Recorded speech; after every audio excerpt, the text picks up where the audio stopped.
talk about the idea of innovation cycle, like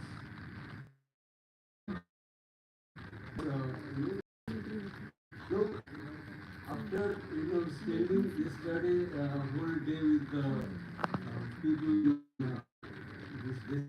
this startups and skill, what I hear that our experience in other states and other cities and experience in Hubli probably is quite different. I mean, the kind of impression that I received yesterday after visiting this startup, that it's not situation is not as green as it appears in other states. Like we were in Punjab, we were in Mumbai. But here probably, I mean, we see people are more energized, and they are trying to do something. Then young boys that we meet in startups, and we realize one thing, to learn innovation, you have to talk to the startup young boys also. That how do they do? How do they get the ideas? How do they? I mean, they are so passionate about the idea they are trying to bring into production. So I think this stage it was quite learning process for me at least. That I think I go back with and redesign our understanding of innovation cycle. Now, nevertheless, I would like to make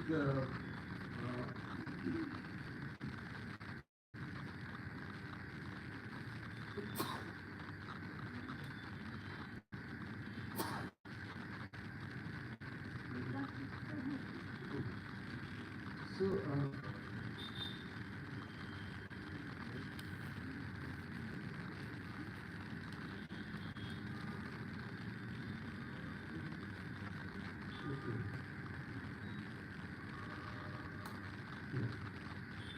So now, as Dr. Arora has told you already that we have conducted a national innovation survey, and that national innovation survey actually made us realize for the few realities of India and University of Singapore.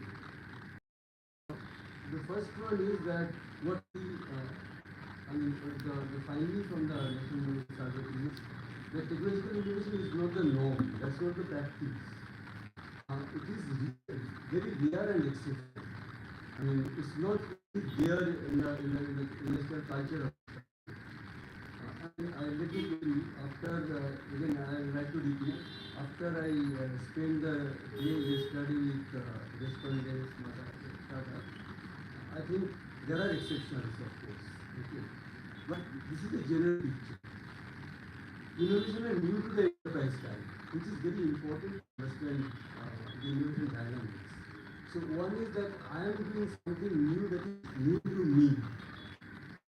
It's not new to industry, or in the larger scale, it's not really new to the global market. So one will say that innovation, we want some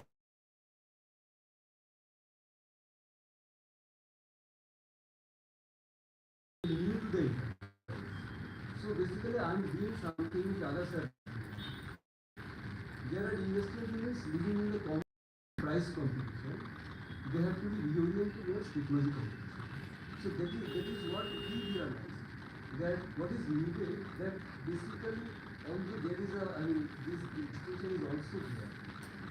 Not in the northern part of the country, industries are more, this is price competition.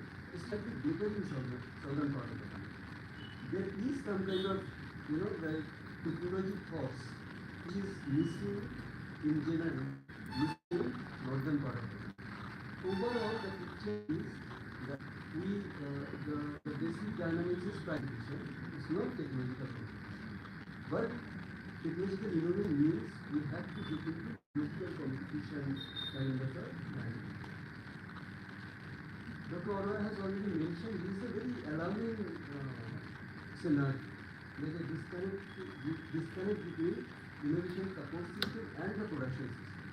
So what we have realized that the large number of institutions are there, agencies are there, The job of those agencies and institutions are to really support the production system in terms of adoption of new technology, innovations, etc. etc. But what we have seen that they don't talk to each other. Say like IITs won't know what are the problems in the net zone industry. I mean, this is one. Definitely this is the picture because we have seen across the CSIR laboratories, the next door to be some industrial hub cluster, they don't know what are they doing. Okay. So it is too generally across the country. But this should not happen. Like the whole infrastructure has been created to support the production system, and if they really don't support each other, so it becomes redundant. So this is a very important finding we believe that the finding of the National Innovation Survey. Indian industries also have to be oriented towards quality from quantity and technological implications of the same. We are more quantity oriented. So how much we produce, the quality of that product, we are not because it's a market that actually absorbs everything. Somebody was giving the example yesterday, startup that ceiling fan that a new company has got has a new technology, new ceiling fan, but this today for the last 50 years or more than that, we are doing that same ceiling fan. We didn't bother about the quality. It sells everywhere. Even now it sells in the market. So we didn't bother about the quality. It's a small example, but it is too important across the product range. Normally we lead on track in a lead and let lead approach. So the industry has generally decided. I'm not really very familiar with the Hooghly industrial environment, but we go to Gurgaon. Gurgaon is a very vibrant kind of a thing. Lot of industries, Maruti, this, that, many things are there. You go there, you talk to the MSMEs, and you generally see this picture. That okay, enough. So the way I would like to point it is that like for them, they have already arrived at a destination. What I would like to tell them that this is a journey, not a destination. If it is destination, you are done. Okay, so say you are through. You have nothing else to do. But if you take it as a journey where I am, then you have to find a destination. That finding the destination, that approach is missing in Indian industry.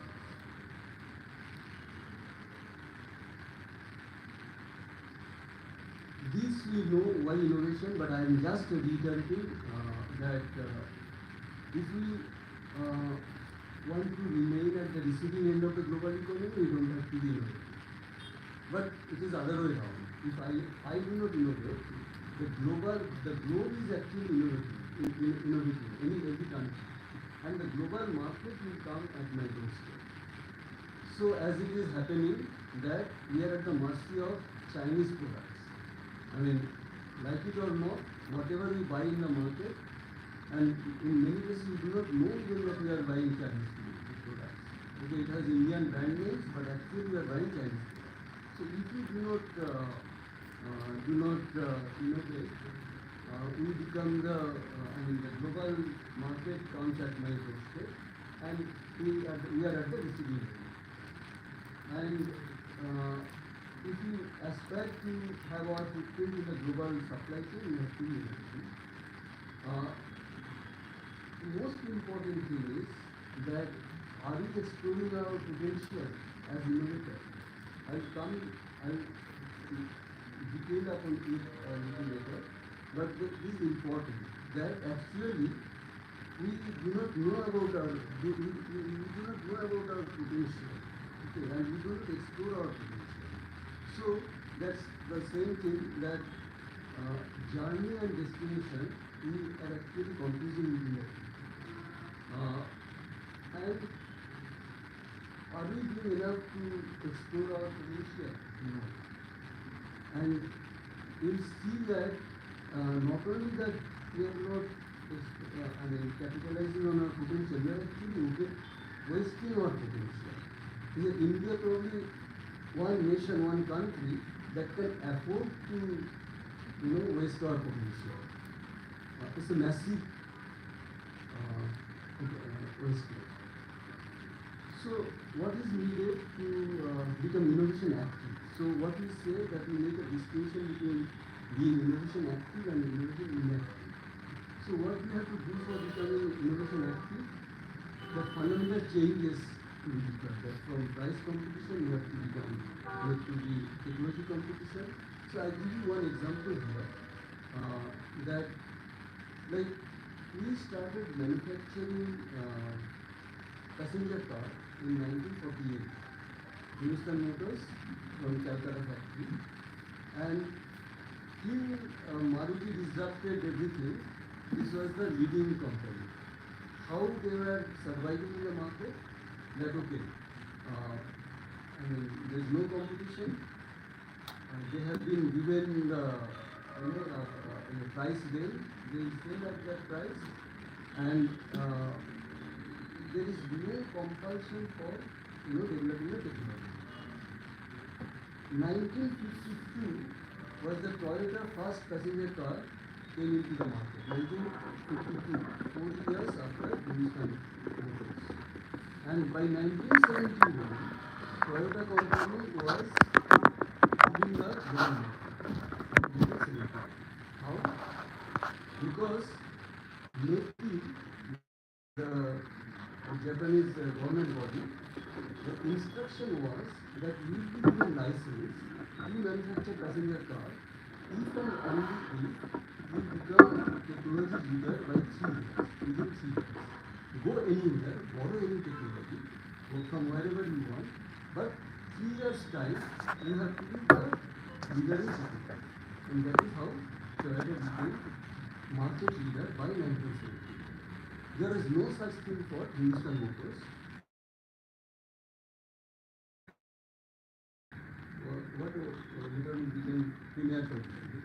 Okay, so they survived on the given market. They divided in fact the market. Like east and west was Hindustan Motors and west was premier companies. So this is the fundamental change that is required. That we have to look at the technological competition part of it. Quantity to quality that I have already talked about. Long-term business perspective. I had the that reactive to proactive strategies. What do we do? Yesterday also we are discussing that there are government policies. We generally react to that. There are technological changes. We have seen that. We react to that. Can we bring that changes? Like the ceiling fan example that was given, we have brought the change. But it took 75 years, more than that. So, to become more proactive instead of reacting to whatever happens. How do we become proactive? That is from fait accompli to problematization. Fait accompli means problematization means that I decide that by another 5 years I will sell my product in the US market. Then I design that what all I have to do to achieve that. That is problematization, and it's quite possible that after doing that I realize that it's not possible for me, so I leave that. I set another target. But that problematization is very important part of managing technological competition. What is the driving force? The driving force always is the aspiration towards the destination. Like I want to achieve something, and to build up the technological competitiveness, which refers to the global market. That is missing part of this country, any sector of our industry.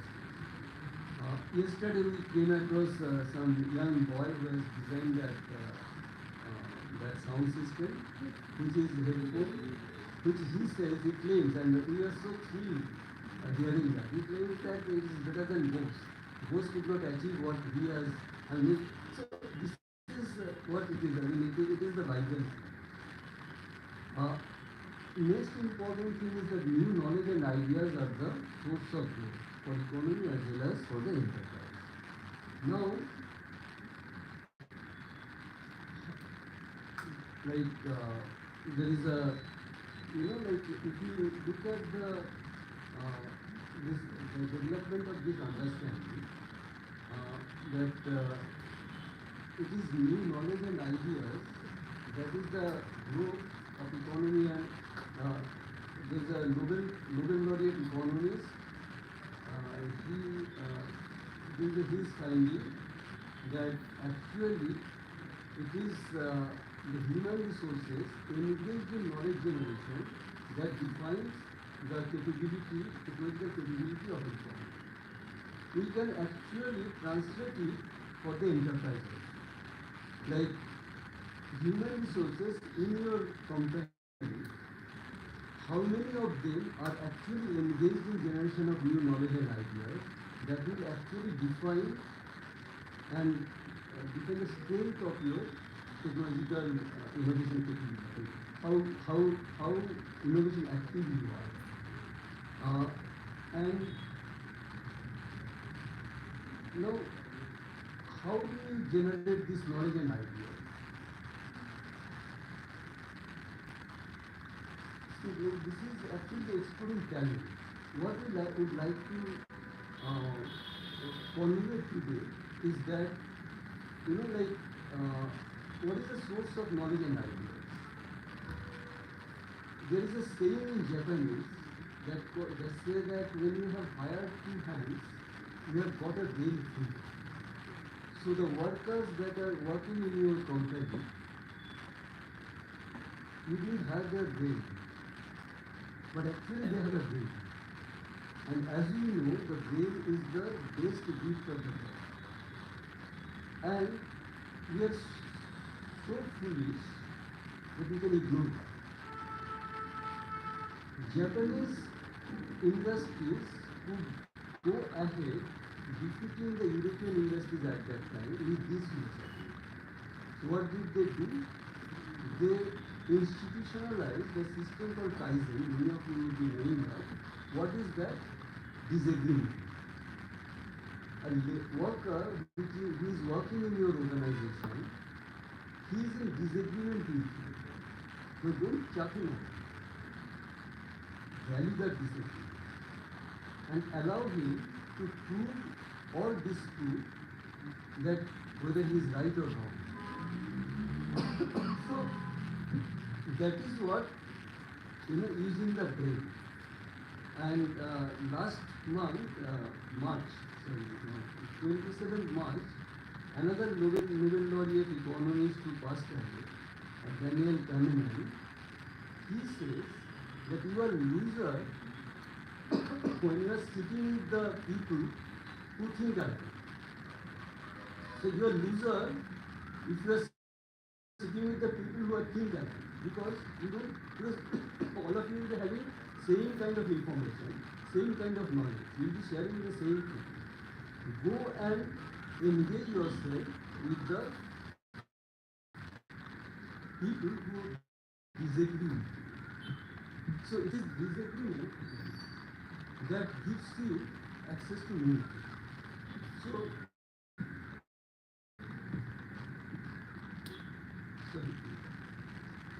so the idea is to locate the core talent in organization and to make best use of them, to give them the time and freedom to explore the new ways, new things that we do not do.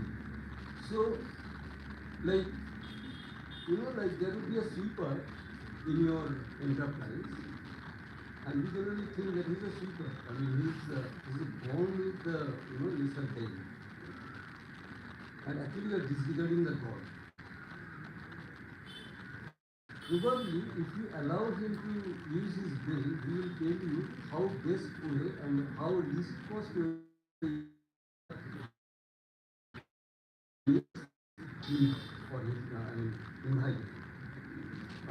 So the idea is to locate, identify and use the brain that you have in your enterprise.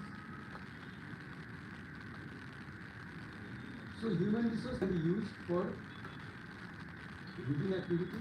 The human resource that you have, you can use them for routine activities or for new ideas and knowledge or for both.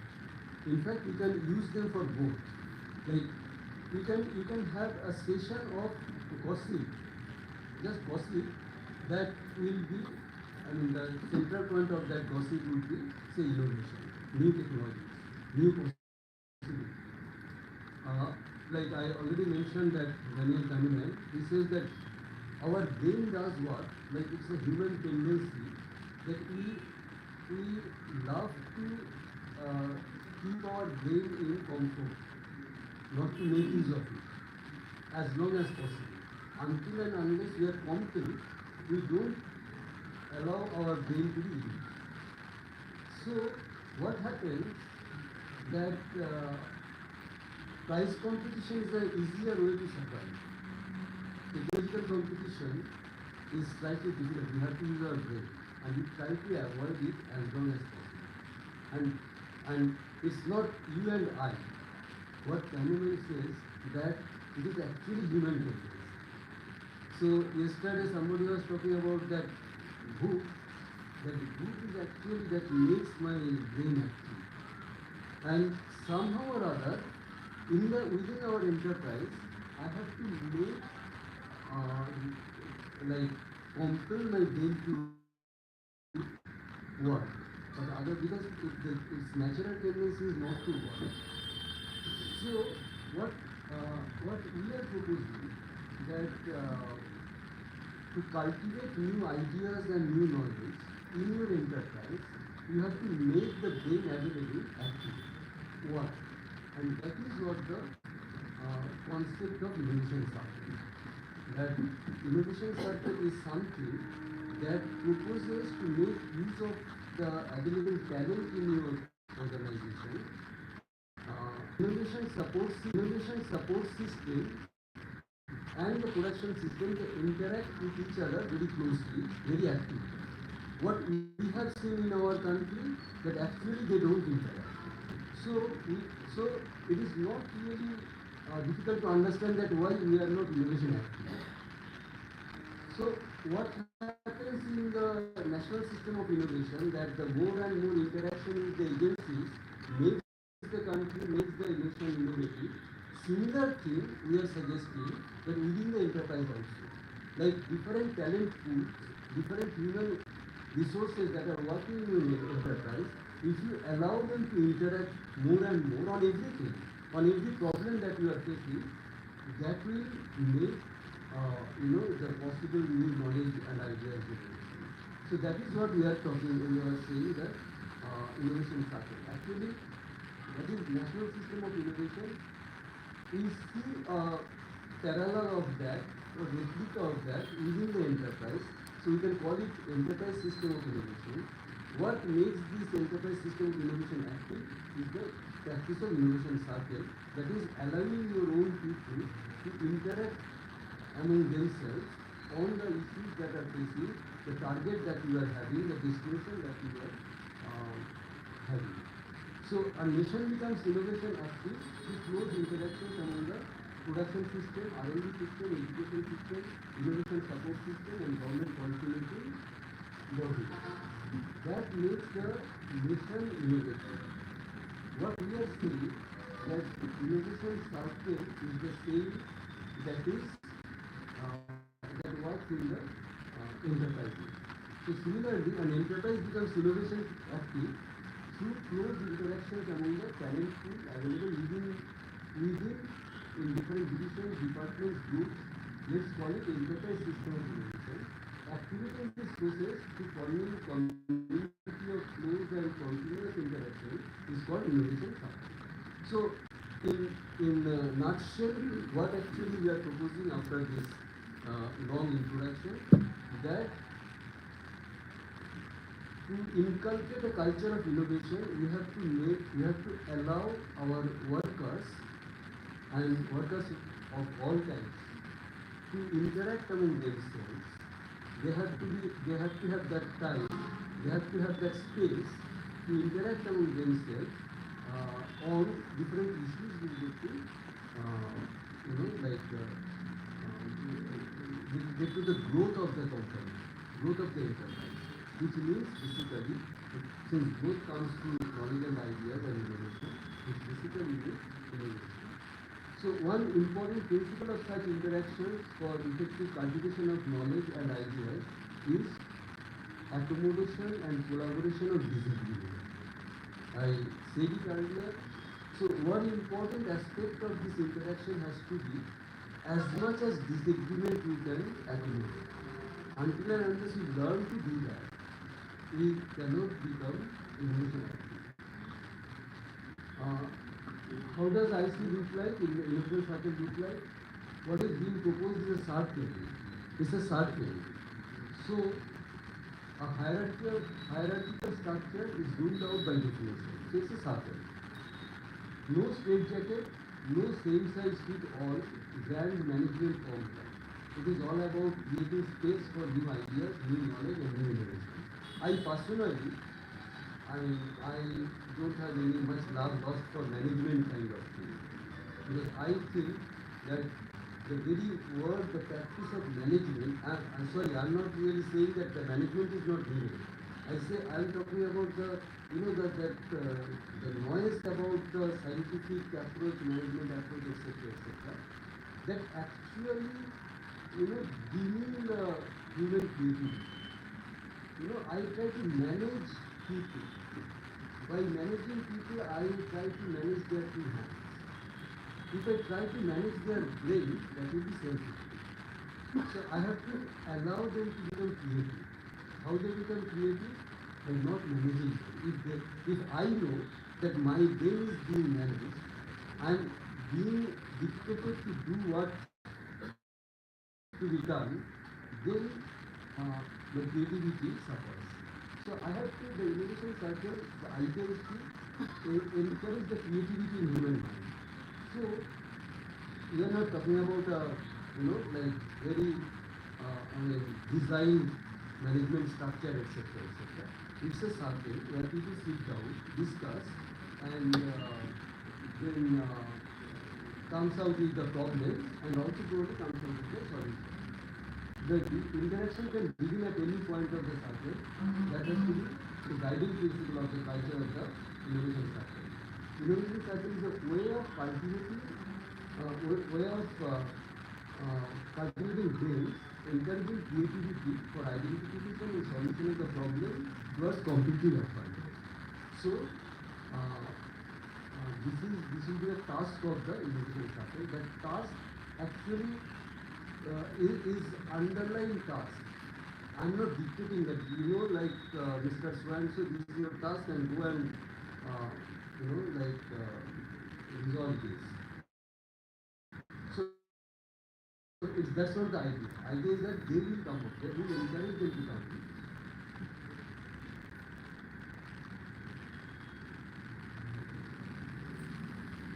So a driving force, however, is the aspiration towards achieving technological capability for competitiveness in the global market. So we always try to convince that it is a global market that has to be our focus. Might not be, it's not that we achieve that, but that has to be the focus. Source of growth is the new knowledge and ideas, which have to be cultivated, encouraging creativity. The core is to locate and make the best use of the talent to available inside and identify and access talent outside. So that is very important. So what all we are talking about is identifying the talent, making use of the talent. Here I would like to quote Professor Raj Sethi. He is from Karnataka. He is a celebrated economist, Harvard economist, and he got Padma Shri, and at the age of very young age he became professor in Harvard University, professor of economics. He wants to ignore talent that can afford to say that okay, you don't care. So he uses this word that India is a case of lost Einstein.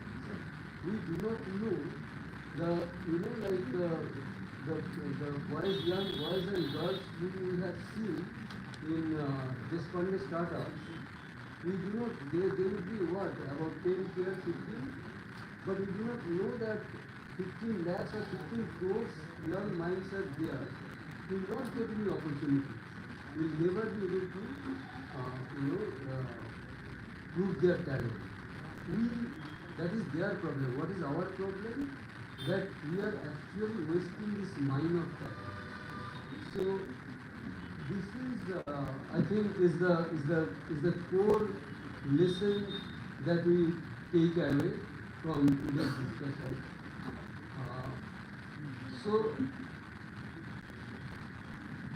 I end here, but I would like you to respond with this, that what is our, I have written our means, I am part of you, that can we really come up with some question that what is the aspiration, how do we pursue the circle of interaction in our enterprise, how do we plan to be ahead of competition, let's define the action plan for our innovation circle. Finally, no problem is a problem if it doesn't have any solution. So, if I find that there is no solution, it's not a problem, so don't talk about it. I end here with an appeal that this is very nutshell. We thought just we'll share some of the ideas, some of the statements I made, the sound statements, but it's all backed up with the kind of understanding the studies we have done, etc. Our intention is to share our understanding of how to make innovation happen at the enterprise level, because we think that the trigger of innovation, trigger of economic growth is there inside the enterprise. So our idea is that this is probably the one way of making innovation happen at the enterprise level. We would like your feedback, and also we are here to offer our services. Whenever we think that, well, we can think of institutionalizing an innovation circle, you can contact us, we can sit down, interact, and can come up with a suggestion that how it can be done. We can try. It's not that, again, it's always a journey, it's not a destination. So we can try, and I think together we can come up with at least some solutions. And I think if we try this way, time to come, my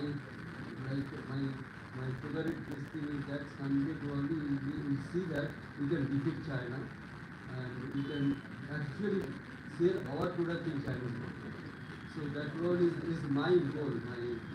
I think this is my nationalist part of me. That suggests. So thank you for, and I would like your feedback. Thank you.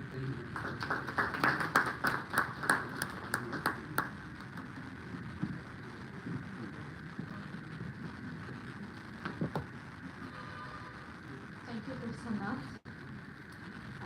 Such a wonderful presentation. These are not available in Google. Now I request Dr.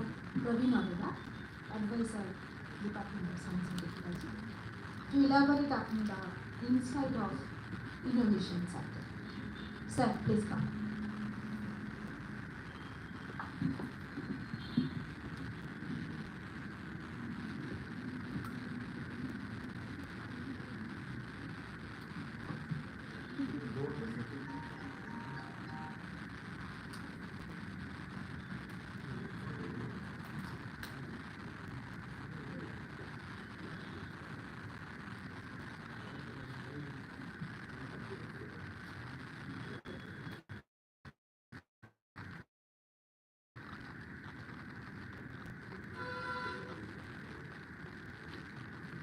Good afternoon once again.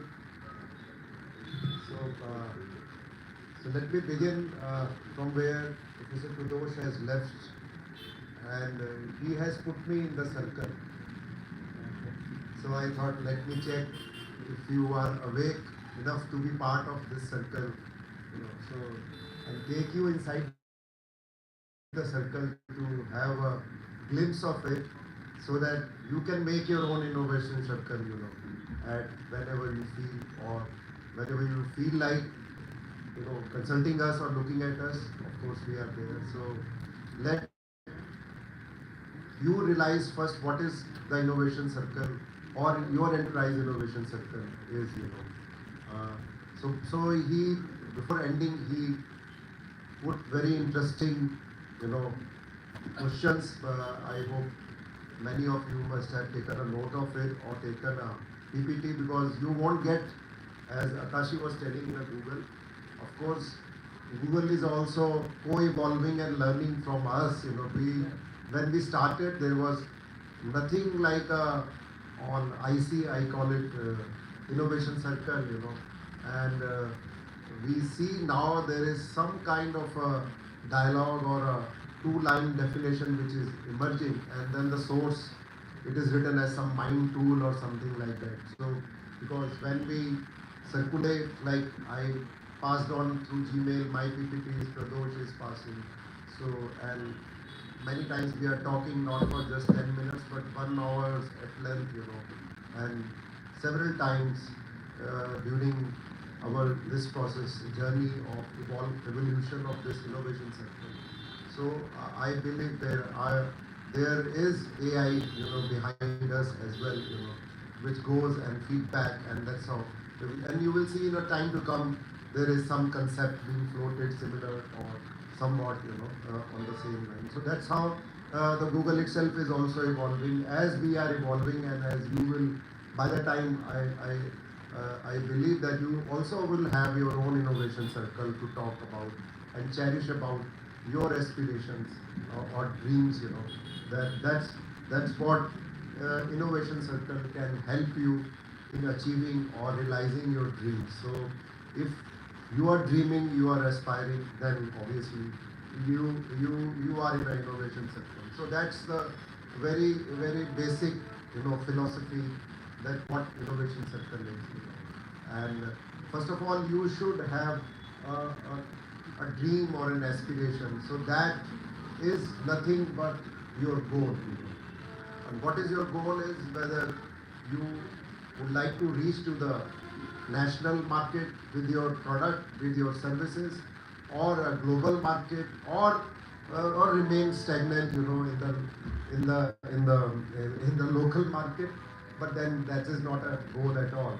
So that, as he was telling, if no problem is, if there is no problem if there is no solution. So if it is you are not aspiring, then you need not have a goal, and then there is no merit of having an innovation circle.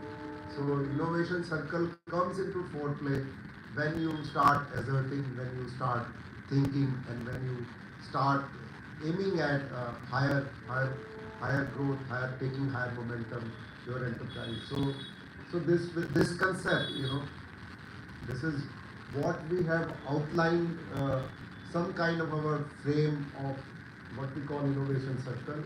So innovation circle and its relationship with, as Professor Pradosh was saying, enterprise system of innovation. There is a national system of innovation, and you call it national innovation system, and there is a global innovation system. So let us try to understand through this. So if you see here in the inner, some kind of a creamish circle you have. So this is, if you see the boundary, that is written as in an enterprise innovation system, and this is what, and this, there inside you have fostering the culture of innovation. If you see there is a problematizing or creativity, or there is a goal, and there is a solution towards achieving it, and how you can do it, because there is a system of interaction, and interaction within an enterprise. When you are talking, who are the actors in your enterprise? It is the human resource system, it is the technology system, it is the financial, kind of a department, and the interaction which happens, Now, if you have problematized your goal that you will, in an apparel, design company, or in a garment manufacturing company, you always face a problem that you run out of new designs, new ideas, and which can fetch you, sustain you in the local market, and yet have some export potential or at a national level. So what you will do, you will collate these, actors within your enterprise, Like, that's what he was telling, managing. Managing, if you put it, then it is not just pushing, through a hard, linear or a hierarchical mode. We say you let them loose, let the people at those who are designing or knitting, let them interact, what new designs they can create, or what new designs even could be imitated, if they are globally acceptable, whether they know the consumer preference, whether they know the preference which will take them to Delhi, which will take them to Jammu Kashmir, and then to the Kanyakumari. So there, the whole taste and variety and the things would have to be taken into consideration, and what will work in Gujarat or some other Rajasthan may not work for Delhi and may not work for Jammu Kashmir. So you need a different kind of a clothing, you need a different attires and different kind of mindset. So let them think what can change, whether the new machinery can bring in those, or they can alter something in the machinery, or they can, whether they require some new machinery or finances are required, how they can take a loan from which bank and what not, whether they can mobilize internal through their own internal channels the loan requirements or something.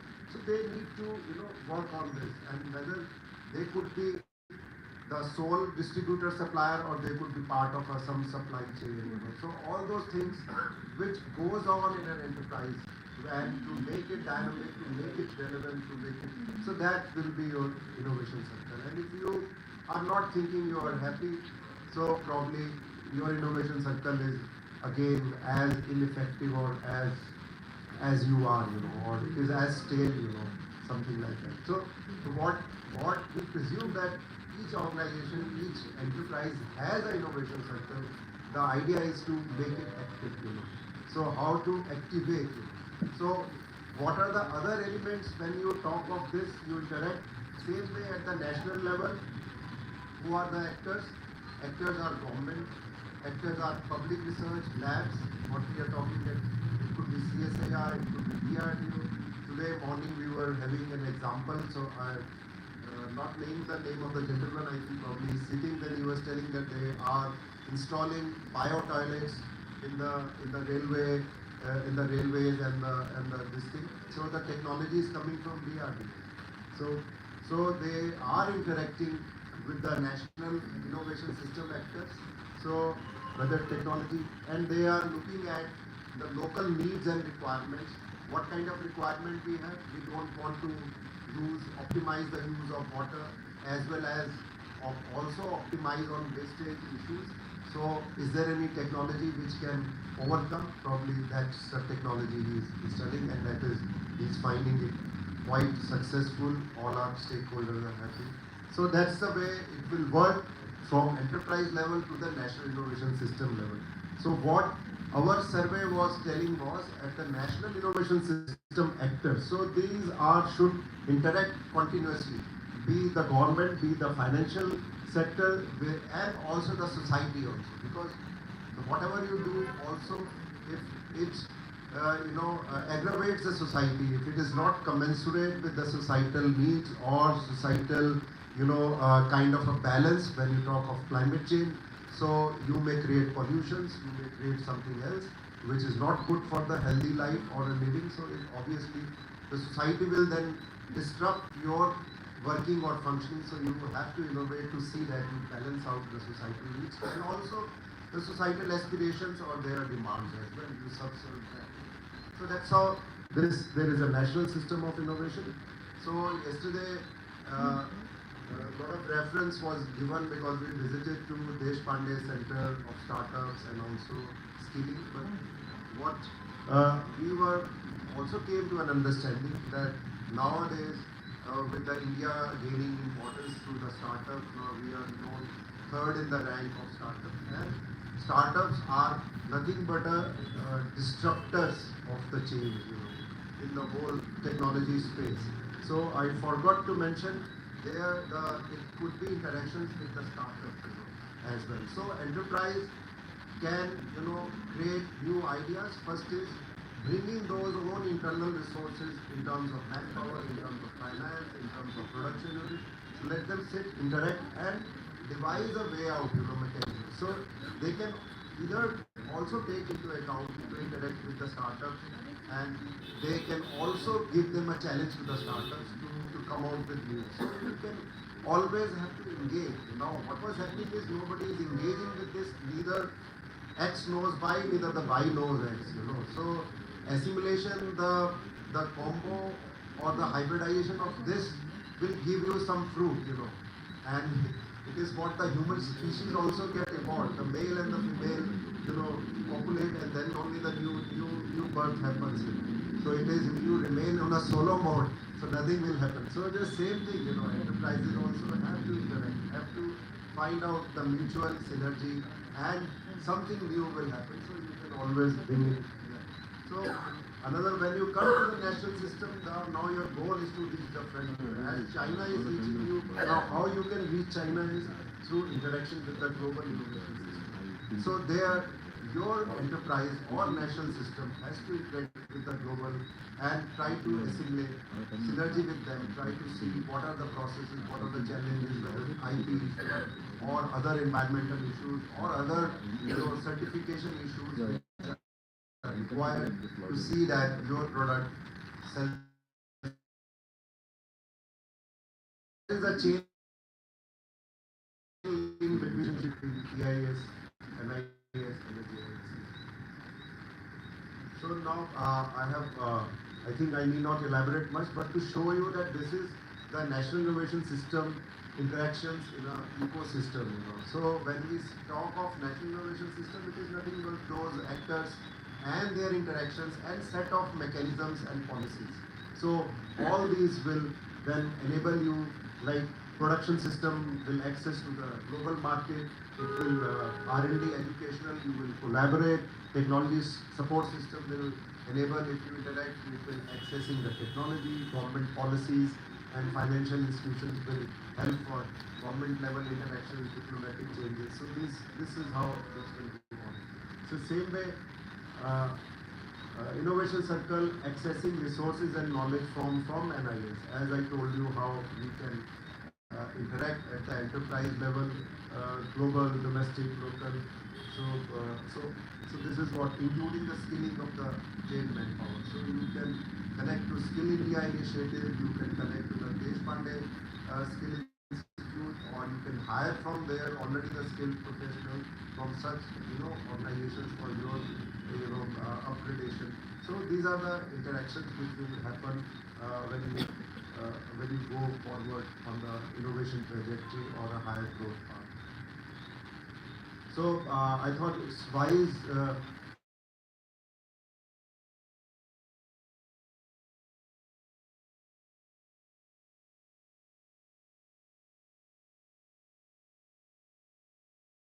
very inactive, or maybe it's lying in a different state. Probably you have to go, वो है ना जिन को वो जो चिराग होता है उसको रगड़ने से ही जिन आएगा ना, तो जिन फिर आपकी इच्छा पूरी करेगा. तो जो चिराग को रगड़ना भी तो पड़ेगा, तो चिराग तो आप now you have to see which enterprises we tell them as innovation active, which we tell them as so innovation inactive enterprise से innovation active कैसे बन सकते हैं, तो कैसे जिन उसको रगड़े कि जिन आ जाए और आपकी इच्छा पूरी हो जाए. So that's what the whole philosophy is. So जो enterprise जो है जो थोड़ा market के साथ react करके काम कर रहे हैं, not proactively. So as he was telling that it has to be not just the price competition but technology competition. जब technology competition करेंगे तो फिर obviously कुछ तो दिमाग लगेगा, मतलब दिमाग खाली नहीं, फ्री नहीं छोड़ सकते उसको, कहीं रिजर्व बैंक में नहीं डालना उसको, किसी लॉकर में नहीं रखना. You have to take it out, and for doing that, then if you are in the first stage that you have reserved it, kept it, and you respond to the market for some changes, so you may be in an innovation inactive enterprise. Like one case again, we take it from Ludhiana. That person was struggling for the woolen garments, because here we see almost the temperature it would be remaining the same almost throughout the year.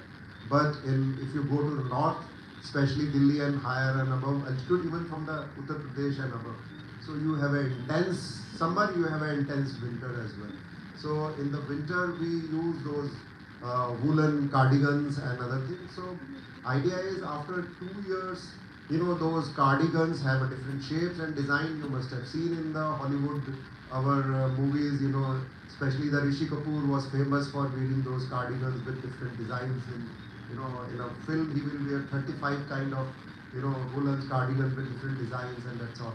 So but if you need to have that kind of aspiration to have, you know uh, because you get bored with 2 years, of course that is not even a very costly item. Cardigan costing 500 or 1,000 bucks or maybe 2,000 easily you can get it good. So you will get bored in 2 years and would like to change, but then you should where to look for when your factory produces the same kind of a design, because you do not have the wherewithal or the technology or the machine. So what this guy was doing was he was importing a German machine and then creating a new designs, and then trying to compete in the market and survive somehow. And so that is a kind of a reaction what he was giving. Maybe many of us do that.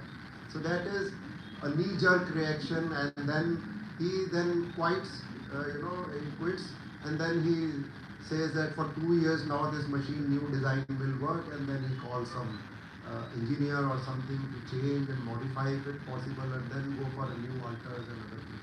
So this is an example of innovation in active enterprise. Now what is that active enterprise, which is always looking for new product, processes, technology, leadership is at the central point. So how to explore new markets, how to attain new growth, how to give a flip to the company, how to encourage its employees, their innovation, creativity. So this all on a perpetual basis. So that is what the circle is all about. So we all have, but we are lying dormant. So we have to activate this kind of a frame, and this is nothing but what we are calling innovation circle. So you have to decide your goal, assess your capabilities, brains inside has to be nurtured, cultured, and then develop interaction with the national innovation system and also the global. So that should be a routine practice. So that once how it becomes a routine, that will become a part of which culture of doing it. As our friend Pradosh was telling Daniel Kahneman, so he says you cannot change the mindset of the people, but what you can change is the practices through the organizational changes in the organization. So that's why we need to change those practices, those norms, and probably that way only smoothly you can change the culture and mindset, and that becomes then your new norms of behaving, your behavior changes, your whole ethos of doing things and working environment equally changes. So that's what we mean, and if that is done, then you become unstoppable. You define your own trajectory, where you want to achieve, where you want you to be next 4 years, 5 years, or whatever. So that is what is making us innovation active enterprise.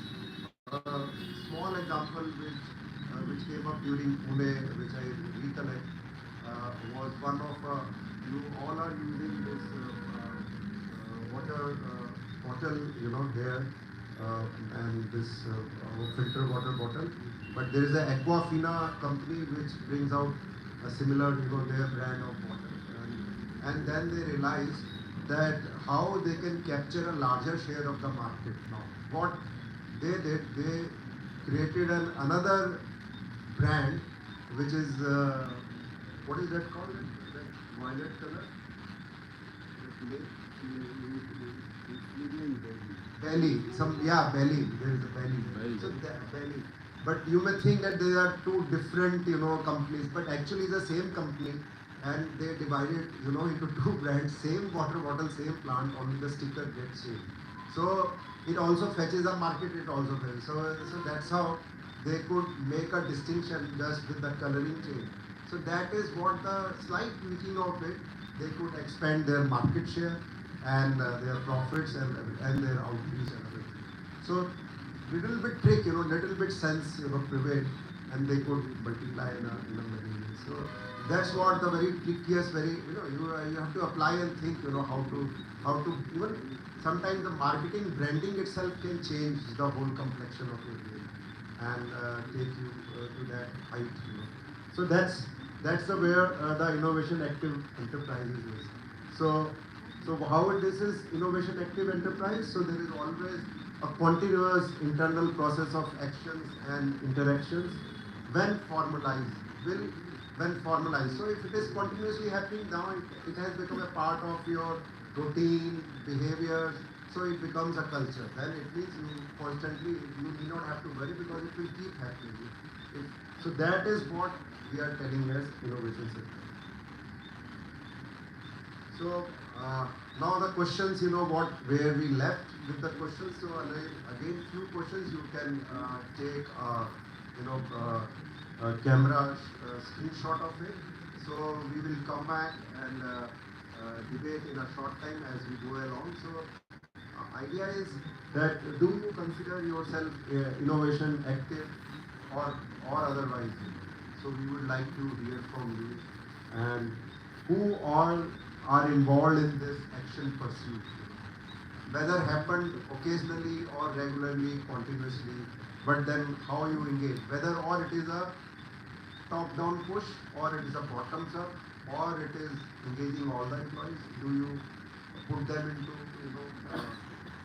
some kind of framework where you can evolve?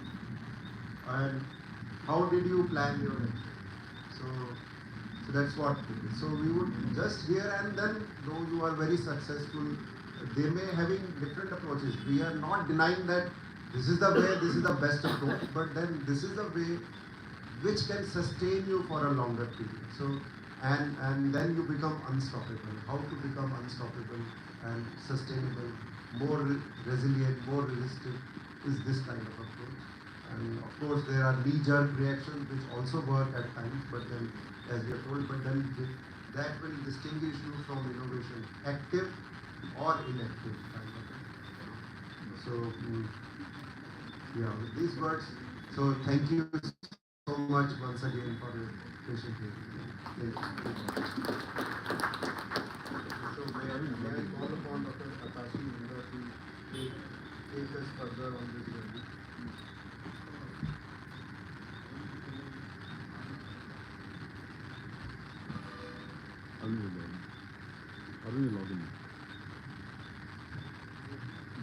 Thank you, sir. May I now request Dr. Aravind Chinchure over the online. His presentation will be Industry for and Leadership through Innovation.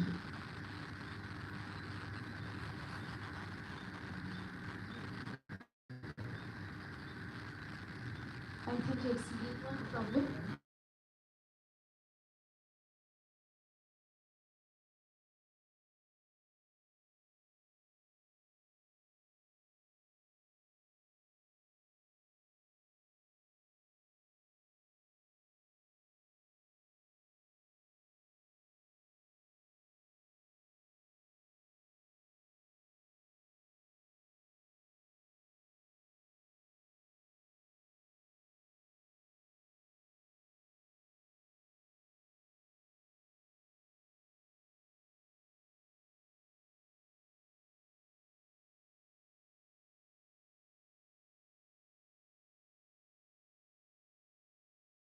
I think you are muted. Please unmute yourself. Advanced sharing option.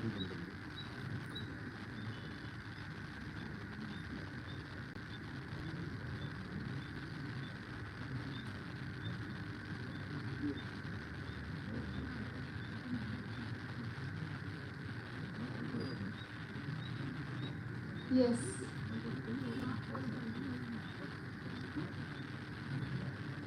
Yes, yes.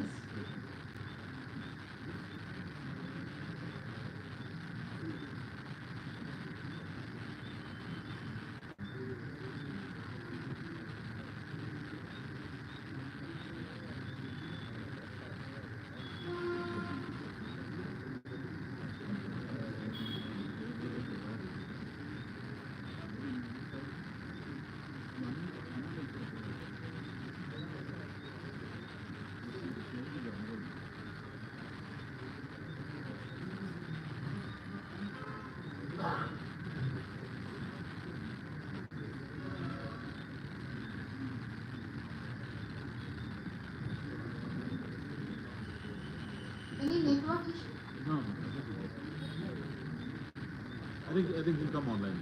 Okay. Hello, Good afternoon, Dr. Aravind. can you hear me please? Yes. Good afternoon. Can you hear me? No. We can hear. We can I hear. think you're. We can hear. Hello, We can hear you. You can Yes. continue. Hello. but I'm not able to hear you. Okay. But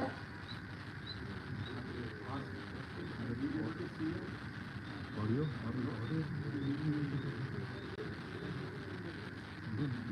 he's not able to see us, I think. I think.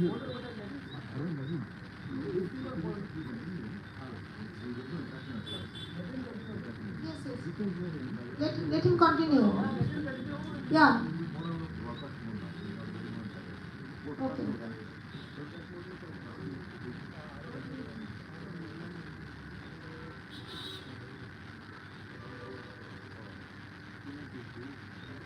No. Unmute button. Leave computer sound. That will be mute. No, please. Please call him. We can't hear. Arvind, we can't hear you. Just check whether you are unmuted there. Yeah, you are already unmuted there. No, now it's better. No, now. One phone, but yeah.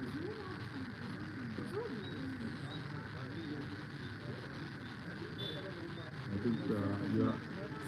Yeah, I can see a screen, but only the audio is not audible. No, what about, no, you are fine. You don't need to hear because there's no interaction. At least we should be able to hear you. That's good enough. Is there an unmute option there in front of your mic there? Zoom there? Open a Zoom screen. Yeah, there is unmute. There is audio for 9% there on the left side.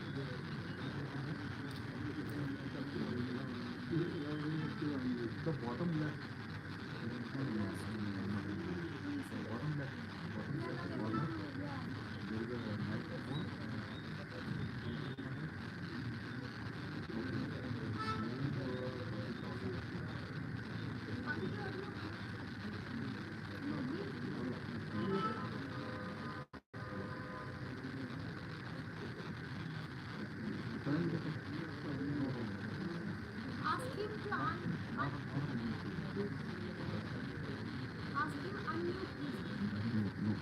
Unmute अभी तक करो और एक बार now it is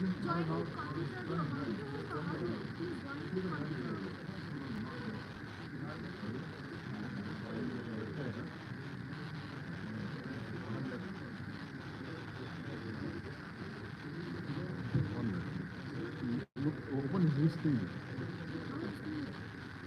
I think Aravind.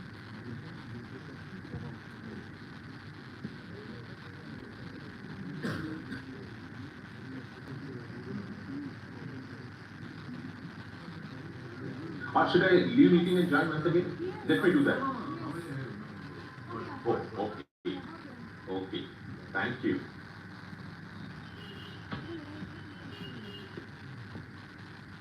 So,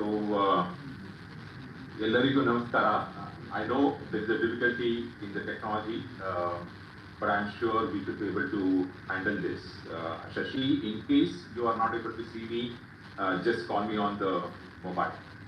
Right now, I'm assuming that it's working. So before I begin my presentation, I really feel sorry that I am not with you. I really wanted to be with you and share my thoughts and experiences. But more than that, I'm missing all my friends, both from DSP and also from Hubli. It is really thankful to Dr. Praveen Arora. It is, I think, one of the calls that I had with him, and he said, "Why not we do this in Hubli?" I think that set the entire journey towards making this workshop happen. Then Dr. Pradosh Nath ji, he said, yes, we should do it. And most our revered and respected Dr. Juneja ji. In fact, all of you should really meet Dr. Juneja ji. He's the veteran in MSME field, both national and international MSME associations. And of course, during this, our and my very close friend Shashidhara, he led this from the front and made sure that this happens. So I thank the entire team of Chamber of Commerce for making this happen, though I'm missing that I'm not with you today. So within next say 15 minutes, I thought I should share a little bit of my experience about Industry 4.0 and particularly in the context of manufacturing. Because since we are talking about the innovation circle, it's extremely important that we connect this innovation circle to the era that we are living in, and that's in Industry 4.0. And I know that most of you are from manufacturing. I thought let me connect to this. So since I'm not able to interact with you, but I will just wanted to share the very basis of Industry 4.0, of concept of Industry 4.0, not just by defining with the text, but with a real example. So I thought let me share with an example of a very large pharmaceutical company, Novartis. So generally, when we look at Novartis, we always think that Novartis is a healthcare company. It is a company, and on their website they say on becoming a data science company, and this journey started way back, and particularly when Vas Narasimhan, who is the CEO of Novartis, when he joined as a CEO, and he said that the next era of pharmaceutical industry is going to be data and AI, and then Novartis, and I'm talking about 2020 and so on, that at that time, even before Gen AI came into the which will enable to accelerate their drug discovery that all of us can ask. And the reason for this is the convergence of technologies. The first time in the world, in the past decade, we started looking at technologies which are converging. So, for example, when information technology was growing exponentially, while operations technology, that is the machines and physical machines, that growth was growing exponentially, but they never talked to each other as closely as we say today, as we see today. So this convergence of information technology and operational technology led to the new era of industry. And that industry, we call it Industry 4.0, which connects everything that is the physical to the virtual world. And that entire stack that we call it IoT stack is something we call it Industry 4.0. And it never had happened in the past. This is the first time in the last 10-15 years we see this, and it has a tremendous impact to everything that we do, not just the manufacturing, but the way we work, the way we run our companies.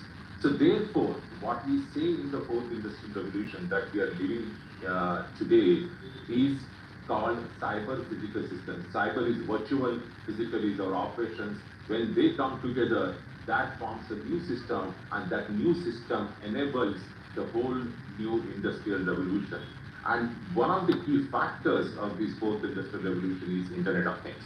What this Internet of Things is that when humans had the Internet, for example, I'm always with my phone, I'm connected to the devices, I had the Internet, but machines never had an Internet so that they can connect and talk to the humans, talk to the other machines. And when machines got connected to the Internet, both systems got connected, and then the whole new revolution happened. So just to give you a very brief what happened in the first industrial revolution, which is way back in 1780s, that industrial revolution was driven by the steam engines or steam power. And when we went ahead with the power and application of steam engines to the power of electrical energy, then the entire second industrial revolution happened, and when computers came into the existence, we started looking at automation and ICT and electronics and so on. But today, today we are in the era of fourth industrial revolution. What Shashi I'm trying to do is when I come to Hubli next time, I can go deeper to these concepts. But today I'm just glancing over these important developments that are happening. Now, all of us who are sitting in the hall and listening to the very, very insightful and impactful lectures of Dr. Pradosh Nath ji, Dr. Jineja ji, and Dr. Arora ji, one fundamental question that comes to mind is, yes, we can imagine G's of the world, Novartis of the world, they can embrace Industry 4.0. But tell me, you will always question me, right? Tell me, is there any example, and particularly an example of an MSME which has adopted Industry 4.0 and benefited immensely by embracing Industry 4.0? Then you can always ask me, we want to hear an example not just from Pune or from Bangalore or from Noida or say NCR or from that matter Delhi and other things. You want to listen to an example which is similar to Hubli, like tier 2, tier 3 town, a business, MSME which is based in smaller town, and is there any example that can be shared in today's session? So let me share a company, an example of a company which is, by the way, based in Aurangabad, which is very close to Pune, and you know, like Hubli, Aurangabad is very, very well established as a hub for both large companies and MSME companies.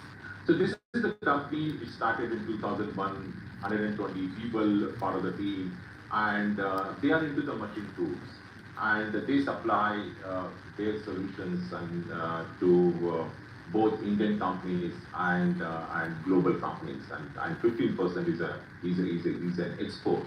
So the MD of Sigma Toolings is Mr. Shashi Tete. So once I was meeting Shashi, I said, Shashi, will you be able to come to Aurangabad to do a session? He said, yes, sir, I can do it. I said, will not this affect your day-to-day function? He says, no. I said, he was telling me that after the lunch, he just goes home because he has nothing to do.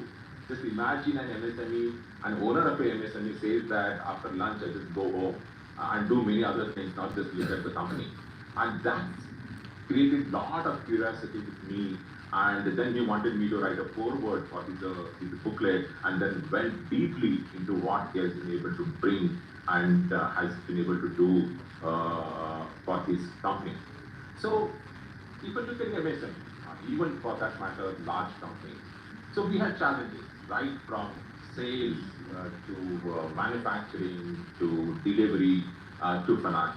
For example, when we look at sales, we always say the conversion rate is a very, very low. There is a high lead time.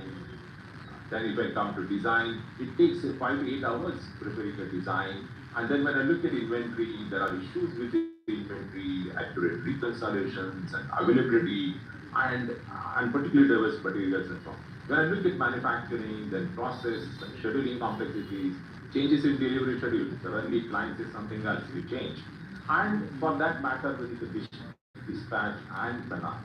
So in the entire value chain of any company, there are a set of challenges.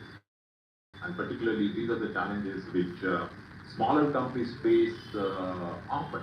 Now, there has to be a solution, right? And that's the solution which Shashi was inspired by, and particularly, he was inspired by the concept of Uber. He says, if Uber can real time tell me the availability of a cab to a customer and consumer, then he said, why can't the same thing happen in the manufacturing? Why can't my client know what's happening real time as far as their production is concerned? So from that concept, he went on to embrace Industry 4.0 and start working on Industry 4.0 in 2017. Actually, Industry 4.0 became very popular in 2016 when World Economic Forum founder Schwab, he wrote a book on Industry 4.0. And then he started not embracing Industry 4.0, but also embracing innovation. And that's our core theme of this particular workshop. That combination of 4.0 and innovation, and that led to something very, very profound for his company. So today, if I look at this journey from 2017 to now, what is the impact that you can see in this Sigma tooling company? Now, he calls it Karma 2.0, Karma 1.0 did not work well, and he has written about this extensively in a booklet. And in Karma 2.0, now customers have a digital experience all throughout. There are automated workflows, faster turnaround time, online order updates, reduced budget on time, and automated alerts and so on. Look at what can happen in Aurangabad in a small company like Sigma Tooling. Now you will ask me, what is the impact? I mean, this is great. We invested so much in creating a smart factory. But what does this mean to my bottom line, to my top line, my quality, my customer retention, my competitiveness, and so on? And you'll be amazed and amazed to see the impact. 95% reduction in design turnaround time, 90% reduction in machine downtime. Just imagine the amount of savings that you are doing this. And fully automated system, customers don't have to do all emailing and other things, or calling and everything. So his calls, his email reduced substantially because most of the things were automated. Look at now, if this is the kind of a service that you can do to the customer, and internally you are so efficient and productive, imagine the transformation that can happen to the company. And that essence of transformation starts with the employees. And look at one of the employees, that's the core concept of innovation circle. Nilesh, who works in Sigma Tooling, of course, initially the team did not embrace, they were a little bit reserved about this Industry 4.0, they thought they will lose the job, but they accepted this concept. Look at what Nilesh could do. He could reduce the cycle time by 65% from 75 minutes to 25 minutes. And that is going to create a big competitiveness then. So the essence of Innovation Council is this: how do we create these circles or employees or staff members who can continuously contribute to the innovation circle? I have lots and lots of examples. So I do a lot of CEO coaching these days, particularly to those who are MSME business owners. And I started this journey with one of the MSME companies. I just for the sake of understanding, not exactly. So let's take 100 crores. He has a multiple 100 crore business, and the whole goal was, can we double the revenue in next 2 years? But I'm so happy to tell you that with strategic innovation, embracing digital, today within less than a year, the company has achieved 2x growth. Now the entire discourse within the company is how do we do the 4x? And that's the big transformation that can happen to any company. And it doesn't mean that whether you are in a particular sector or you work in a different services and so on. So strategic innovation is going to be important, and it has to be bottoms up, not just the tops down. So here is a reflection question to all of you who are sitting and listening in the hall. I'm not able to see all of you, but I want you to contemplate. I want you to reflect. How are you prepared? How adequately you are prepared and equipped yourself for 2030? 2030 is going to bring a lot of change. AI has brought so much of change. Industry 4.0, now backed by AI, is going to create a multiplier effect. Now, the fundamental question that we need to ask: are we prepared? Are we going to be disrupted? Are we going to survive? Or are we going to thrive in this fourth industrial revolution? And I strongly believe that MSME has been playing such a big role for nation development, and we are talking about Viksit Bharat, a developed nation. And MSME can definitely play a very important in this journey, and contribute to making it a developed nation. Now, I wrote a policy paper. It's a very thick, 60-page deep policy paper. How India can lead in the fourth industrial revolution. And at that time, I was looking at what happened to India.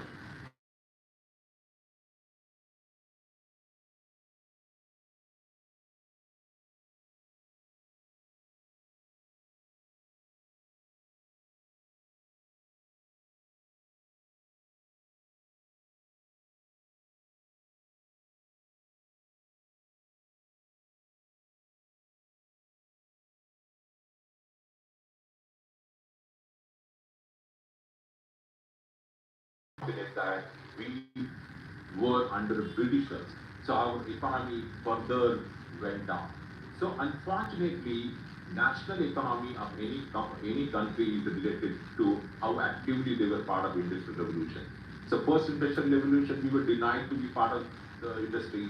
Uh, Second industrial revolution, we were denied, but only in third industrial revolution, which began in 1970, and because of this IT, we could really grow our economy. Today, whatever growth that you see, because we took part or a small part of this third industrial revolution.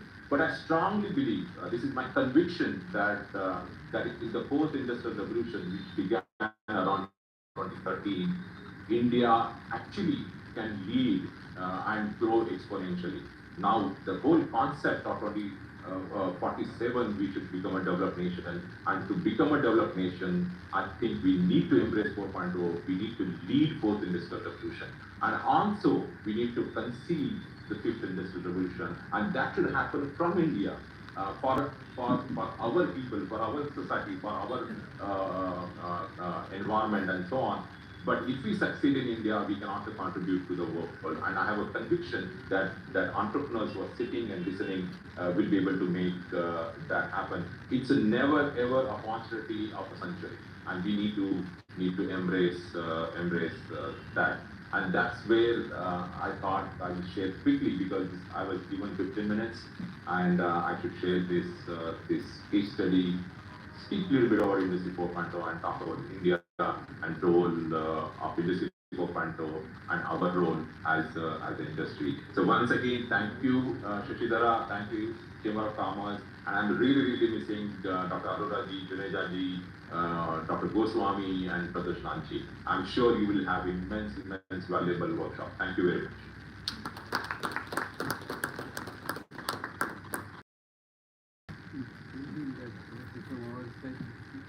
Hello. You could listen, right?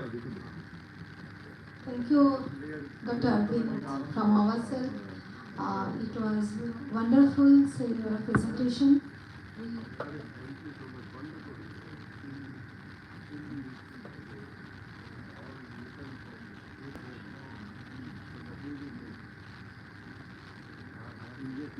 We also missing your physical presence, but of course, technical and virtual presence.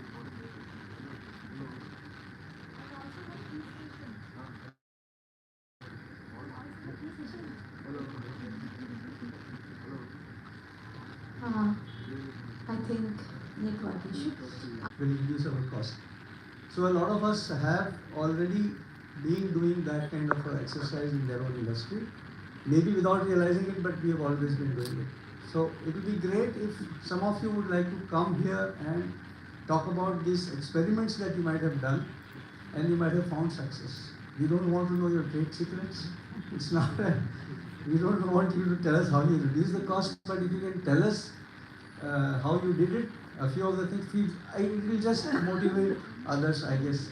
So, Ms. Mande, Ms. Ramesh ji, some of you, if you can, it can be very short, just a few examples of what you have been doing about this innovative sectors. I invite any of you to come forward. You don't have to come here on the stage. If you are comfortable sitting there, you can take a mic. Sorry? Mr. Diwanagod. Diwanagod. Sorry.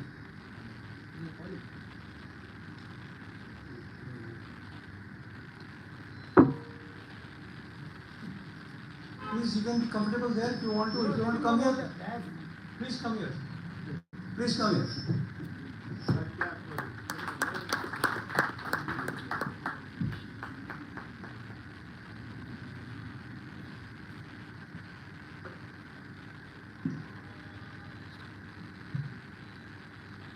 Thank you very much for giving me a small chance. We have done a similar exercise in our industry called Supriya Prototech. We started this exercise in the year 2019. Our main intention was to involve everybody in the organization in the development process. and how can involve everyone, 100% involvement of the people. That we have made one system that in an organization everyone should be the part of a team. There are totally 6 teams identified. The first team is Yoga Kshema. That is to worry about the health of the organization and every individual's problems, economic problems, family problems, and it should worry on that and find improvement on that. And the second thing is Abhiruddhi. That is to product improvement, process improvement, and people improvement, and the skill improvement. We have identified that these are the objectives of the team. And then third is samskara, that is to develop good culture and good habits, good attitude. To develop that, we have identified one more team. And next is Suraksha and Bhadrate, that is for the good, safe culture within the organization. And the one more team is Parisara, that is clean environment and good practices, and such of the a system, a team should be worrying on that, and with those objectives they'll be working. And the last one is Samrakshane, that is for the protection of the maintenance and all such. And everyone should be the part of one of the team, and as per based on their hobby and the hobbies, based on that practice, their interest, they can become the team member. But one team member has to be compulsory. They should become a team member and they should keep working on that.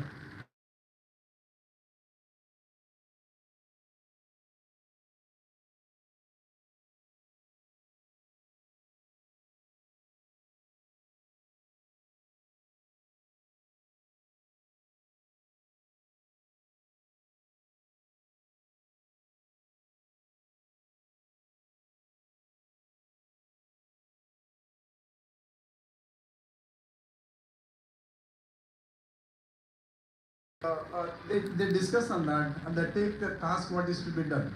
Out of that, our entire organization they think, and we call that as a family, the family of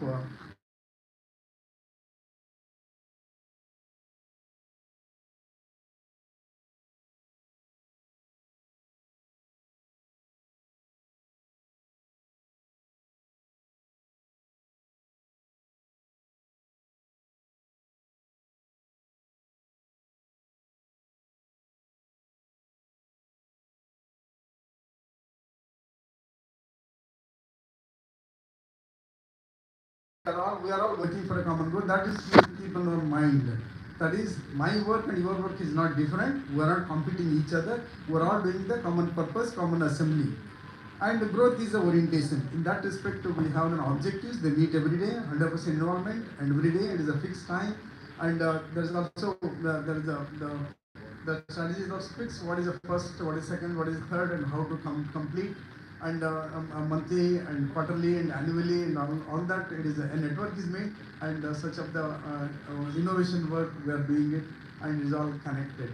Yeah. Thank you.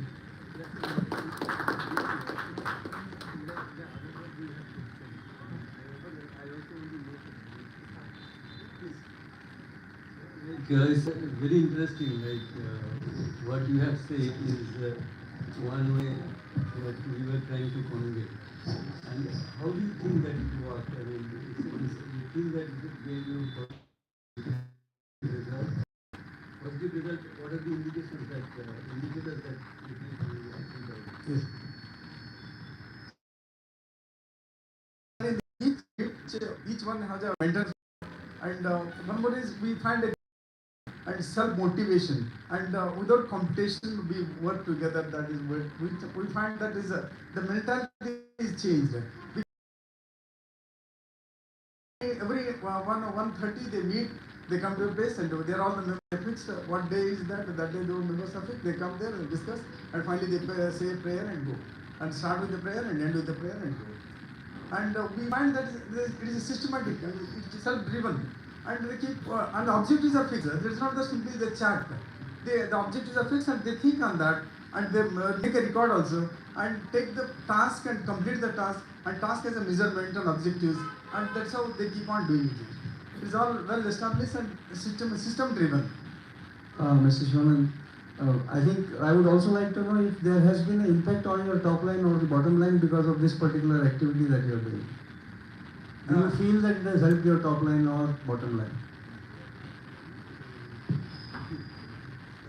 It has helped the bottom line also, top line also, because it has, each member in the team has a formation. That is the top.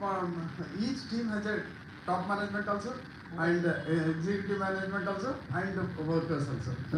So what I meant was, has it improved your turnover or has it improved your profits? Yeah, yeah. We have in the year 2019, our turnover was almost 5 crores. Now it is almost 15 crores. Wonderful. 3x multiplied. Amazing. Amazing. Thank you, Mr. Aukit.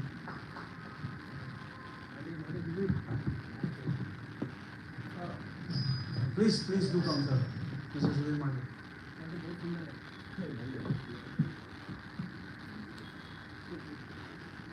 Sudhir Mande from Aravind Chinchure Controls Private Limited, Dharwad. Sir, I beg to differ with you on the definition of Kaizen. Kaizen is definitely not disagreement. Kaizen is nothing is perfect. Always there is a way to improve upon. So when somebody tells me, sir, this is perfect, I say this is not perfect. There are ways to improve upon. Exactly. But I am an optimistic man. I put it in this fashion. There is improvement. Why do you look at the negativity of that? Fine, no problem.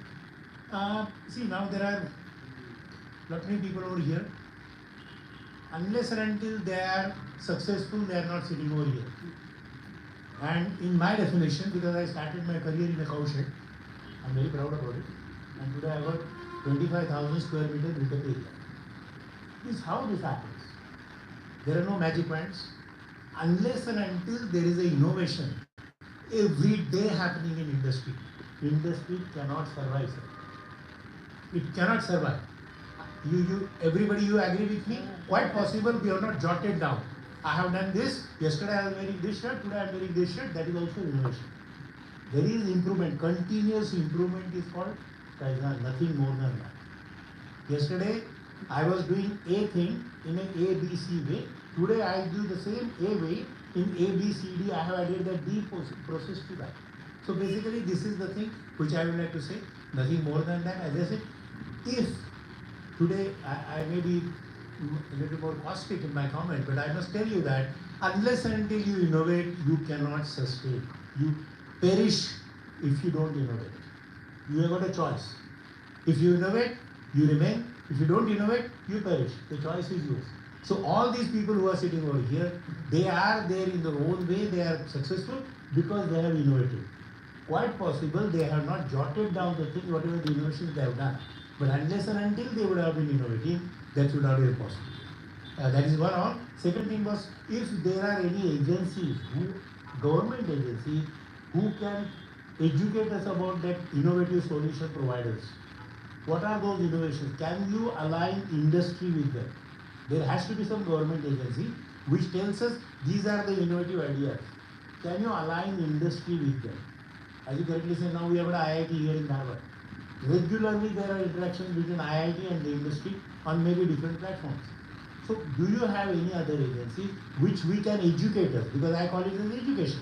You tell me there is an agency in Delhi which can give you the platform for North Karnataka industry to interact with them to find out different ways of innovations. Nothing more than that.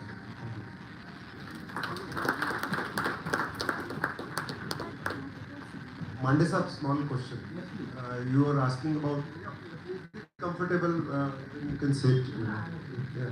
Just for everyone's knowledge and for our information as well. I understand that there are a lot of networks. If you search on the Google, there are a lot of directories which do give this kind of information. Are you aware of it, or how often The lady made a comment over here. This is not available on Google. So I thought I will get something which is not there on the Google. No. Sir, what she meant and what I am reinforcing her the same. statement is that the concept of innovation circle per se, but there is nothing like I am providing some solution, so I am offering on the Google or a YouTube itself that by doing this, my technique or my this thing can help you in this. So these things are available, and I know there are manufacturers directly, there are some many other sources from where you can glean this. But does your association here have this kind of a database or a set which can connect all these, supply chain network or a solution network? I think many people may be aware there's a platform by central government called Manthan. So Manthan integrates all the, like let's say industry has a problem. So they can, throw a problem in that particular website. There is an industry, academia, startups and entrepreneurs. They come on board and they pick those ideas and come up with a solution. This is a very good platform. I think not many people are aware. So even big industries, they innovate through this particular model. So it's integration of industry, academia, startups and entrepreneurs. This is what exactly my question was there. Are there any platforms? Make it more informative through your newsletters or through your websites to all the stakeholders. So probably that's the way one can overcome this. Okay, thank you so much. So like there is Manthan, but most of the production system they do not know the existence of it. So this is one of the findings that we have. We want the system to address this. Secondly, you are talking about Kaizen mentioned as an example that this is how you can make workers involved in your activity. So it's not that what Kaizen did, that is what we have to do. You can do many other things using this kind of way. Third point I would like to make that, there are innovations, innovations survive. What we are talking about, there are varieties of innovations. Now, one kind of innovation is to survive in the market. So you say that either you perish or you survive. So we are not into that kind of game. We want innovation that can make us leader. Okay. So that is the kind of innovation we are talking about. Not to really survive. So I just I will completely agreement with you on that. But what I was insisting on telling you that each and every organization nowadays, of late, last 5-10 years, what we are seeing over here, unless and until they have that innovation circle. Now, my friend Auti said that he has that. There are different names will be there. In my organization, we call it as a quality circle. There is a circle, red circle. Every day morning before the company starts, the 10 people in the department, they stop there. They assemble there. They discuss what they are going to do and what can be done further. So the names will be different, the nomenclatures will be different, but the activity remains. But just a small clarification. Yeah. You may name it as quality circle, but quality circle per se has a different notion and a different purpose. That is to check the standards and the processes are as per some kind of aligned standards, on to ensure that not that you may innovate or not innovate, but you are following some approach that is as per the. I have some stage here.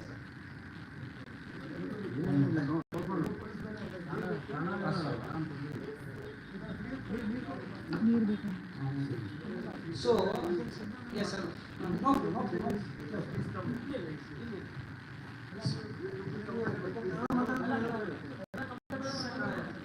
Sir ನಮಗೆಲ್ಲ ಗೊತ್ತಿದ್ದಂಗೆ ಅಲ್ಲ ಅರ್ಥ ಗೊತ್ತಾಯಿಲ್ಲ ಅಂತ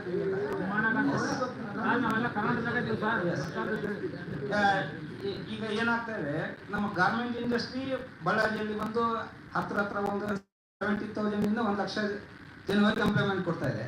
ಇದರಲ್ಲಿ ಎಷ್ಟು opportunities ಇದೆ ಅಂದರೆ n number of ಜನ ಬಂದ್ರೂ ನಾವು ಎಂಪ್ಲಾಯ್ಮೆಂಟ್ ಕೊಡ್ಬೋದು. ಆಮೇಲೆ ನಮ್ಮ ಗೌರ್ಮೆಂಟ್ ಪಾಲಿಸೀಸು ತುಂಬ ಚೆನ್ನಾಗಿದೆ. ಲೈಕ್ ಎಕ್ಸಾಂಪಲ್ ಅಂದರೆ ಯಾರಾದರೂ ಒಂದು 10 ಕೋಟಿ ಮೇಲೆ ಇನ್ವೆಸ್ಟ್ ಮಾಡಿದರೆ 3,000 ಒಬ್ಬ ಎಂಪ್ಲಾಯರಿಗೆ ಗೌರ್ಮೆಂಟ್ ಕಡೆಯಿಂದ ವೇಜ್ ಸಬ್ಸಿಡಿ ಅಂತ ಕೊಡ್ತಾ ಇದ್ದಾರೆ. ಮತ್ತು ESI PF ರಿಇಂಬರ್ಸ್ಮೆಂಟ್ ಇದೆ.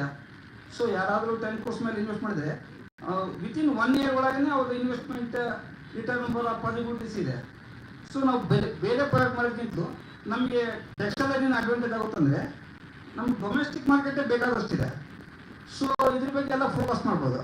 ಈಗ ನಮ್ಮ ಬಳ್ಳಾರಿ ಅನ್ಆರ್ಗನೈಸ್ ಆಗಿರೋದ್ರಿಂದ ನಾವೊಂದು ಅರವಿಂದ್ ಆಪರೇಟರ್ ಪಾರ್ಕ್ ಅಂತೇಳಿ ಸ್ಟಾರ್ಟಪ್ ಕಂಪ್ನಿ ಮಾಡಿದ್ದೀವಿ ಸರ್.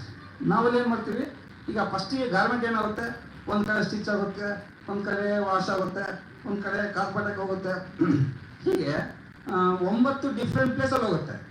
ಸೊ ನಾವೊಂದು ಕಾಮನ್ ಫೆಸಿಲಿಟಿ ಸೆಂಟರ್ ಪ್ರೊವೈಡ್ ಮಾಡ್ತಾ ಇದ್ದೀವಿ. ಅಲ್ಲೇನು ಮಾಡ್ತಾ ಇದ್ದೀವಿ, ಈ ಸ್ಮಾಲ್ ಎಂಟರ್ಪ್ರಿನರ್ಸ್ಗೆಲ್ಲ ಒಂದು ಚಿಕ್ಕ room ಕೊಟ್ಬಿಡ್ತೀವಿ.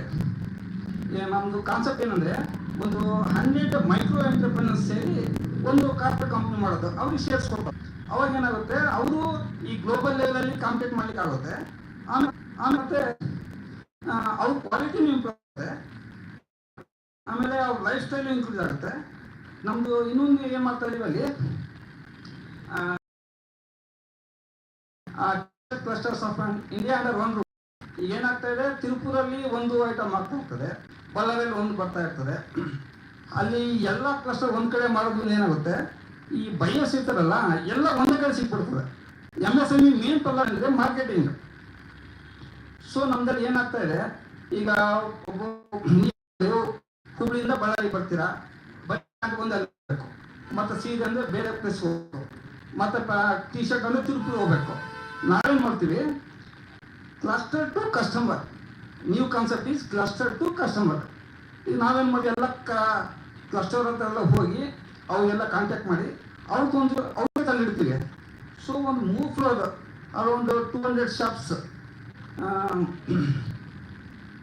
200 shops, different varieties like Surat saris,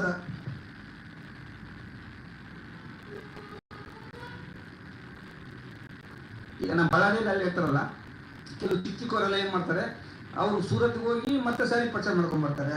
ಕೆಲವರು ಟಿ ಶರ್ಟ್ಸ್ ತರಲಿಕ್ಕೆಲ್ಲ ಮತ್ತೆ ಇಲ್ಲಿ ನಮ್ಮ ತಿರುಪುರ ಹೋಗ್ತಾರೆ, ಆಮೇಲೆ ಕಾಂಚೀಪುರಂ ಹೋಗ್ತಾರೆ. ಏನು ಮಾಡ್ತೀವಿ ನಾವು, ಎಲ್ಲರಿಗೂ ಒಂದೇ ಔಟ್ಲೆಟ್ ಕೊಟ್ಬಿಡ್ತೀವಿ. ಇನ್ನೊಂದು ನಮ್ಮ ಟೆಕ್ಸ್ಟೈಲಲ್ಲಿ ಏನಾಗುತ್ತಂದರೆ, ಅವ್ರು ಶಾಪ್ಸಲ್ಲಿ ಇಟ್ಟಿರ್ತಾರಲ್ಲ ಆ ರೇಟ್ ಭಾಳ ಹೈ ಇರ್ತದೆ, ಅದರಿಂದ ಭಾಳ ಕಾಸ್ಟ್ಲಿ ಆಗಿಬಿಡುತ್ತೆ. ಸೊ ಒಂದು ಕ್ಲಸ್ಟರ್ ಬಟ್ಟೆ ಹೋಗ್ಬೇಕಾದ್ರೆ ಅಲ್ಲಿಂದ ಹೋಲ್ಸೇಲರ್ಗೆ ಹೋಗಿ ರಿಟೇಲರ್ಗೆ ಹೋಗಿ ಅದು 100 ರೂಪೀಸ್ ಇದ್ದು ಕಸ್ಟಮರ್ ಹತ್ರ ಹೋಗೋಷ್ಟೊಳಗೆ ಅದು 300-400 ಆಗಿಬಿಡ್ತದೆ.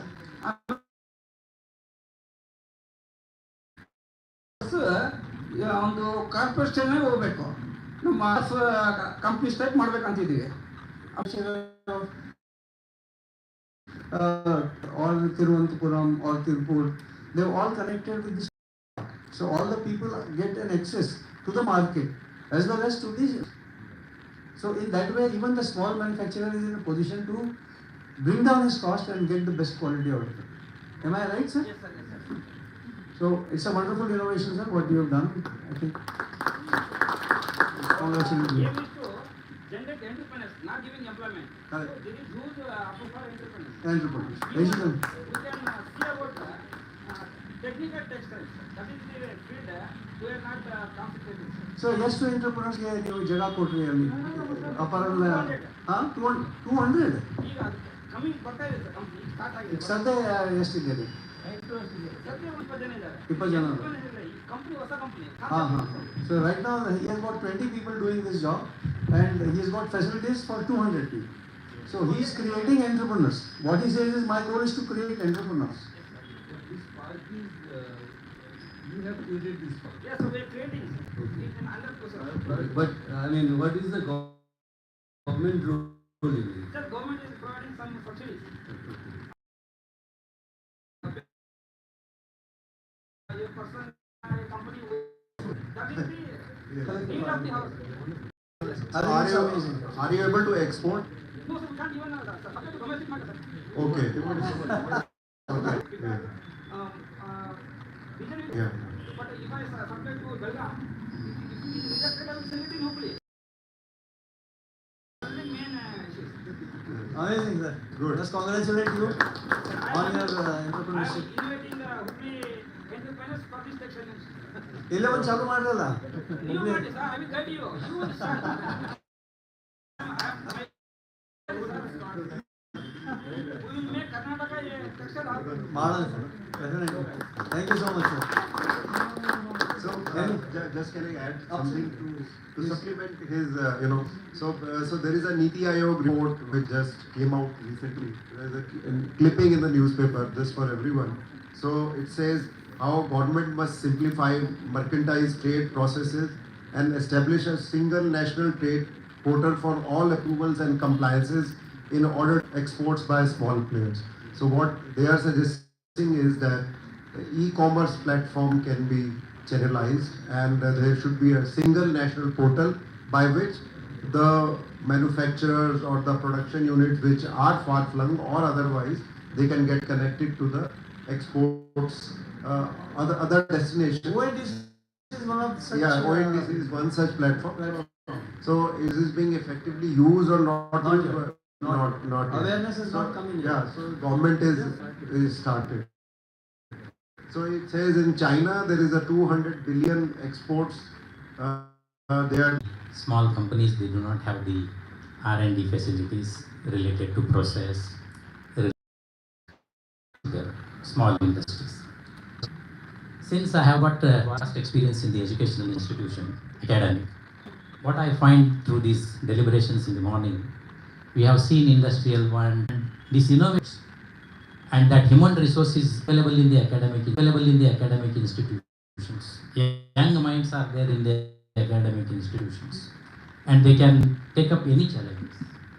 Our educational institutions, especially the North Karnataka institutions, if you take, there are ample of youngsters that potential we include those, and we are not in talent, in tapping that talent, such kind of workshop, something to their mind, that young minds catch up these ideas. I would like to get to action or partner with about 31 countries globally and giving market access program to this and also providing funding solutions. So please connect with KCC&I and we can have some deeper other programs and to understand this we can synergize together. The Karnataka Chamber of Commerce and Industry, I can assure you that we would be very happy to take it forward with this, and maybe after this program we'll have a small meeting and we'll chalk out how to take this forward. Thank you so much for this wonderful offer. Well friends, I think I have, sir, one question, or rather I would call it one suggestion, because I have seen this thing happening in Government of India Steel Ministry. They wanted to improve the production method of small scale consultancy, and they meant their material. That improved by almost 40%. So my suggestion is that this kind of a program that we have suggested today, a wonderful eye-opener for a lot of us. A lot of you are into engineering industry and you've been doing this quality circles or innovative circles. But for a lot of us who are not into engineering industry,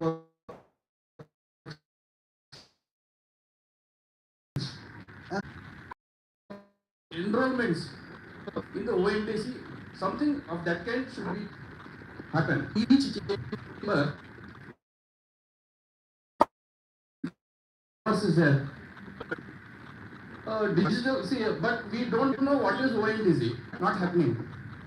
So at least government should interact with all the chambers, Chamber of Commerce people. Then they should give a target, means they should give a proper training also, and they should invite who are all interested in this digital upgradation. Along with that, they should help. your suggestion, how we can help you. Thank you. Thank you so much, sir. Rest to you. Of course, yourself, what you feel and what you are doing and how you are interesting, insightful. Of course, we are getting some answers as well, but request you to respond that how great, your goals or aspirations, what are, and what actions or interactions happen with guys, or it is a bottoms up or down than the plan, how you consider yourself innovation and future other things. This we would like the participants to kindly respond to us, and we we request then Mr. Shashidhar Shettar to kindly coordinate with you, because since you know their email, those who have come, so kindly WhatsApp group. So thank everyone for attending this session, and I am thankful to the speaker of program, Dr. Praveen Arora, Dr. Pradosh Nath, and Dr. Aravind Chinchure for providing valuable insights and sharing information to us. I thank you, Thomas, this informative session. I also thank NCSTC